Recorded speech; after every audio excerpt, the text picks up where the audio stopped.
नमस्कार दोस्तों, आपका स्वागत है आपके अपने चैनल एशियन साइंस क्लासेज में। आज हम पढ़ेंगे जंतु ऊतक के बारे में। जंतु ऊतक कितने प्रकार के होते हैं? जंतु ऊतक 4 प्रकार के होते हैं। नंबर पहला आपका उपकला ऊतक, नंबर दूसरा संयोजी ऊतक, नंबर तीसरा पेशीय ऊतक, नंबर चौथा तंत्रिका ऊतक। अगर इंग्लिश में देखें तो epithelial tissue, connective tissue, muscular tissue और नर्वस टिश्यू। आज हम इन्हीं 4 पॉइंट का अध्ययन करेंगे। ठीक, आगे देखिए। नंबर पहले उपकला ऊतक। उपकला ऊतक शरीर की विभिन्न सतहों पर ग्रंथिल या आग्रंथिल आवरण बनाती है। ठीक, सतह पर होने के कारण, कहाँ? ऊपरी भाग में, शरीर के ऊपरी भाग में एकदम होने के कारण इस ऊतक में रुधिर कोशिकाएं नहीं पाई जाती हैं। इस ऊतक में क्या है? रुधिर कोशिकाएं नहीं पाई जाती हैं। एपिथेलियल शब्द का प्रयोग सर्वप्रथम डच वैज्ञानिक रयूस ने किया था। किसने किया था? रयूस ने, डच वैज्ञानिक रयूस ने किया था। यह ऊतक रक्षात्मक आवरण बनाती है। कैसी आवरण बनाती है? रक्षात्मक आवरण बनाती है। ठीक, यह जो है त्वचा, मुंह, आहार नली, रक्तवाहिनी नली का स्तर, फेफड़ों की कूपिका तथा वृक्कीय नली आदि एपिथेलियल टिश्यू यानी कि ऊतक से निर्मित होते हैं। ये सब जो हैं, ये सब एपिथेलियल टिश्यू से निर्मित होती हैं, यानी कि उपकला ऊतक से ये सब का निर्माण होता है। जैसे कि त्वचा, मुंह, आहार नली, रक्तवाहिनी नली का स्तर, फेफड़ों की कूपिका तथा वृक्कीय नली। ठीक, इनमें अंतरकोशिकीय स्थान का अभाव होता है। इनमें जो है अंतरकोशिकीय स्थान का अभाव होता है। किसमें? एपिथेलियल ऊतक में अंतरकोशिकीय स्थान का अभाव होता है, यानी कि कोशिकाओं के मध्य जो स्थान होता है, दो कोशिकाओं के मध्य जो स्थान होता है उनका अभाव होता है। ठीक, उनकी कमी होती है। जैसे कि कोशिकाओं से मिलकर हमारा ऊतक का निर्माण होता है। जब कोशिकाएं आपस में मिलती हैं, जो कोशिकाओं के बीच का जो गैप होता है बहुत कम होता है। ठीक, संरचना के आधार पर एपिथेलियल ऊतक 6 प्रकार के होते हैं। ठीक, आगे देखिए। उपकला ऊतक के कार्य, फंक्शन ऑफ एपिथेलियम टिश्यू। उपकला ऊतक के क्या क्या कार्य हैं, इसको हम देखते हैं। नंबर पहला क्या है? उपकला ऊतक का मुख्य कार्य शरीर और अंतरांगों के लिए सुरक्षात्मक आवरण बनाना।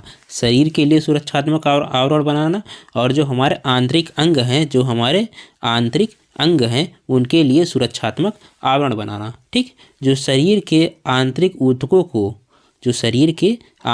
ऊतकों को जीवाणुओं तथा हानिकारक पदार्थों से एवं सूखने से बचाता है। ठीक, नंबर दूसरा है, यह चयनात्मक अवरोध की तरह कार्य करता है। ठीक, नंबर तीसरा, यह आहार नाल में अवशोषण में सहायता करता है। क्या करता है? आहार नाल में अवशोषण में भी सहायता करता है। नंबर चौथा, यह शरीर में विभिन्न स्थानों पर श्रावण में सहायक होता है। शरीर के विभिन्न स्थानों में श्रावण में भी सहायक होता है। ठीक, आगे देखिए। नंबर 5वां है, यह वृक्क नलिकाओं में पुनः अवशोषण तथा उत्सर्जन में सहायक होता है। ठीक, नंबर 6, यह श्वसनांगों में गैसीय विनिमय का कार्य करता है। और नंबर 7वां जो है, उपकला ऊतक की कोशिकाओं में विभाजन की क्षमता के कारण शरीर में पुनरुद्भवन यानी कि रीजनरेशन में भाग लेती है, अतः यह घाव को भरने में भी सहायक होती है। ठीक, आगे देखिए। नंबर दूसरा है आपका संयोजी ऊतक। संयोजी ऊतक भ्रूणीय मध्य जनन स्तर यानी कि मीसोडर्म से बनता है। ठीक, संयोजी ऊतक किससे बनता है? भ्रूण के मध्य जनन स्तर यानी कि मीसोडर्म से इनका निर्माण होता है। भ्रूण इसके कितने स्तर होते हैं?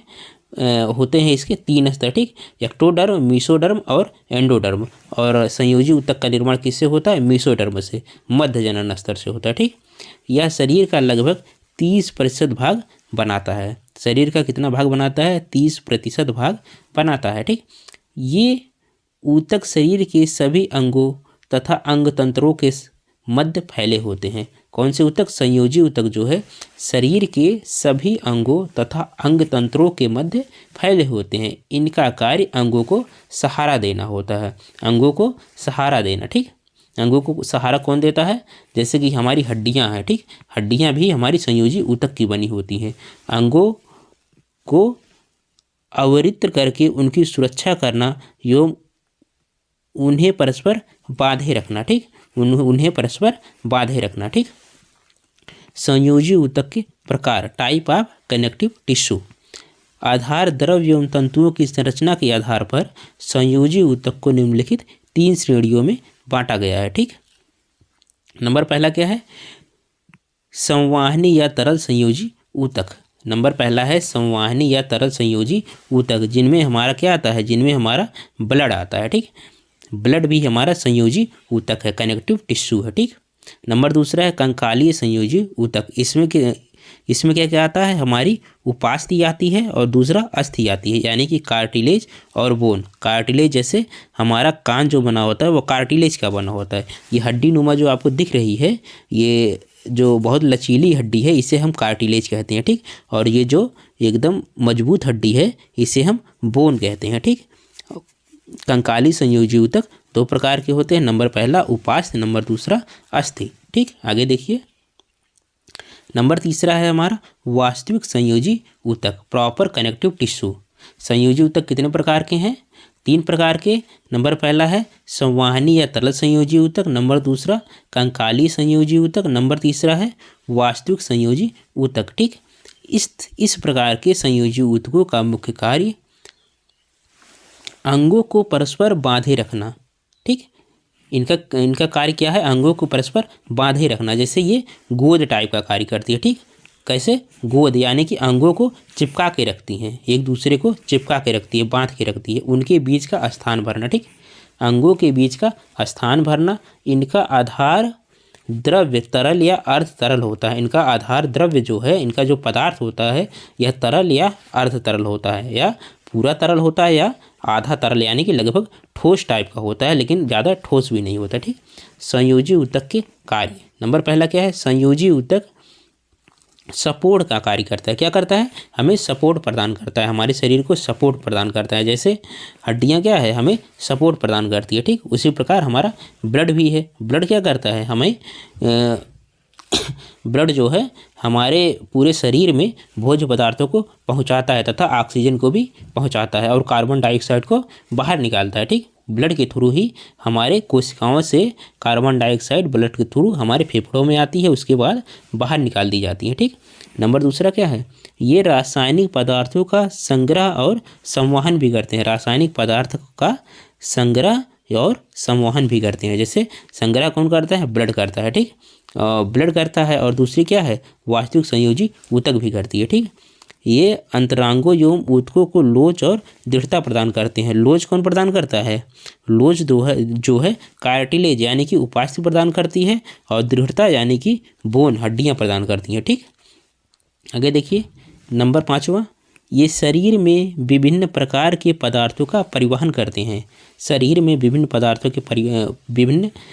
के पदार्थों का परिवहन कौन करता है? परिवहन हमारा ब्लड करता है। ठीक, अगला देखिए, ये शरीर का अंतःकंकाल कौन बनाता है? हमारी उपास्थि तथा अस्थि यानी कि बोन और कार्टिलेज बनाती है। ठीक, ये गमन में सहायक होते हैं। ठीक, आगे देखिए, पेशीय ऊतक। यह एक संकुचनशील ऊतक है।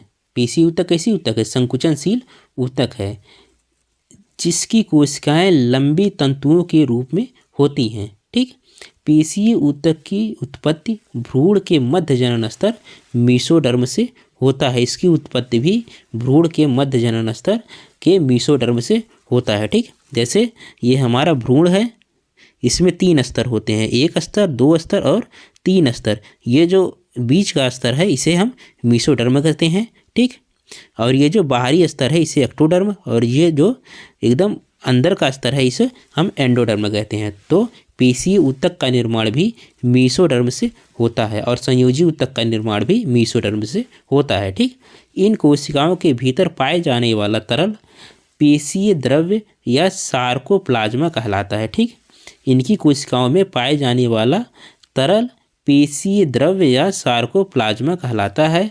इनकी अंतःप्रादर्वी जालिका को सार्कोप्लाज्मिक रेटिकुलम कहते हैं। ठीक, एवं इनकी जीव द्रव्य कला को सार्कोलेमा कहा जाता है। जंतुओं के शारीरिक अंगों में गति पेशीय ऊतक के कारण ही होती है। जंतुओं के शारीरिक अंगों में जो गति होती है वो पेशीय ऊतक के कारण ही होती है। ठीक, आगे देखिए पेशीय ऊतक के प्रकार। नंबर पहला कैसा है? नंबर पहला है रेखित या ऐच्छिक पेशियाँ। ऐच्छिक पेशियाँ उसे कहते हैं जो हमारी इच्छा से होती है, जिस पे हमारी इच्छा होती है। अगर हमारी इच्छा है तो अपने हाथ को हम हिला सकते हैं। ठीक, अपने हाथ को हिला सकते हैं, अपने हाथ को मोड़ सकते हैं। ठीक, अपने हाथ को मोड़ सकते हैं, अपने पैर को भी हिला सकते हैं। ठीक, ये कैसी पेशियाँ हैं? ऐच्छिक पेशियाँ। ये इसमें ऐच्छिक पेशियाँ हैं, ये ऐच्छिक पेशियाँ हैं। ठीक, ये सब ऐच्छिक पेशियाँ हैं। अनैच्छिक पेशियाँ जिसमें हमारा कोई कंट्रोल नहीं होता। नंबर दूसरा क्या है? अरेखित या अनैच्छिक पेशियाँ जिसमें हमारा कोई कंट्रोल नहीं होता है। ठीक, वो अपने आप से ही काम करती हैं। जैसे हमारी क्या है, ये हमारे आंतरिक की पेशियाँ, जैसे ये पेशियाँ, ये सारी पेशियाँ ये हमारी अनैच्छिक पेशियाँ हैं, इसमें हमारा कोई कंट्रोल नहीं है। ठीक, नंबर तीसरा है हृदय पेशियाँ, यानी कि हार्ट की पेशियाँ। इन पेशियों पे भी हमारा कोई कंट्रोल नहीं है। ये ऐसी पेशियाँ हैं जो कभी थकती नहीं है। कौन सी पेशी? ये हार्ट की पेशियाँ कभी पूरे लाइफ टाइम में एक बार भी नहीं थकती, यानी कि एक बार भी नहीं रुकती है। ठीक, ये हमेशा पूरे लाइफ टाइम चलती रहती है हार्ट की पेशियाँ। ठीक, अगला है आपका तंत्रिका ऊतक, नर्वस टिश्यू। जंतुओं में संवेदनशीलता अर्थात वातावरणीय दशाओं में परिवर्तन के प्रति सजगता एवं उत्तेजनशीलता एवं उक्त उद्दीपन परिवर्तनों के प्रति प्रतिक्रियाशीलता तंत्रिका ऊतक के कारण ही संभव। ठीक, तंत्रिका ऊतक जो है हमारा हमें क्या करता है? हर चीज़ का आभास कराता है। जैसे ठंडी पड़ रही है तो अगर हमें ठंडी लगेगी तो उसका हमें आभास कराता है। किसके कारण आभास होता है? तंत्रिका ऊतक के कारण। ठीक, जैसे हम कोई गर्म चीज़ पकड़ लिए तो हमें तुरंत आभास हो जाता है ये गर्म है, अपना हाथ हटा लो। ये किसके कारण होता है? तंत्रिका ऊतक के कारण होता है। ठीक, इस ऊतक का निर्माण भ्रूण के बाह्य जनन स्तर की विशेष कोशिकाओं अर्थात तंत्रिका कोशिका अर्थात न्यूरॉन्स द्वारा होता है। ठीक, न्यूरॉन्स किसके द्वारा होता है? न्यूरॉन्स द्वारा होता है। मनुष्य के शरीर में लगभग 100 अरब यानी कि 10 की घाते 11 न्यूरॉन्स होते हैं। 100 अरब यानी कि 10 की घाते 11 न्यूरॉन्स होते हैं। इनकी अधिकांश संख्या मस्तिष्क में पाई जाती है। न्यूरॉन्स की सबसे ज़्यादा संख्या कहाँ पाई जाती है? मस्तिष्क में पाई जाती है। न्यूरॉन्स किसे कहते हैं? तंत्रिका कोशिकाओं को ही न्यूरॉन्स कहते हैं। तंत्रिका कोशिकाओं से तंत्रिका ऊतक का निर्माण होता है और तंत्रिका कोशिकाओं को ही न्यूरॉन्स कहा जाता है। ठीक, तंत्रिका कोशिकाएं संपूर्ण शरीर की सबसे लंबी कोशिका है। तंत्रिका कोशिका संपूर्ण शरीर की सबसे लंबी कोशिका, यानी कि हमारी बॉडी की सबसे लंबी कोशिका क्या है? कौन सी कोशिका है? या हमारे मनुष्य के शरीर की सबसे लंबी कोशिका कौन सी कोशिका है? तो हम किसका जवाब देंगे? हम बोलेंगे तंत्रिका कोशिका, यानी कि न्यूरॉन्स ही मनुष्य के बॉडी की सबसे लंबी कोशिका है। ठीक, ये कोशिकाएं तंत्रिका ऊतक की संरचनात्मक एवं क्रियात्मक इकाई है। ये कोशिकाएं जो है तंत्रिका ऊतक की संरचनात्मक एवं क्रियात्मक इकाई है। ठीक, तंत्रिका ऊतक की, किसकी? तंत्रिका ऊतक की। इनमें विभाजन की क्षमता नहीं पाई जाती है। किसमें? तंत्रिका ऊतक में विभाजन की क्षमता नहीं पाई जाती है। तंत्रिका कोशिका में विभाजन की क्षमता नहीं पाई जाती। ठीक, ओके, थैंक यू। अगर आपको यह वीडियो पसंद आया हो तो प्लीज़ वीडियो को लाइक तथा चैनल को सब्सक्राइब कर दीजिएगा।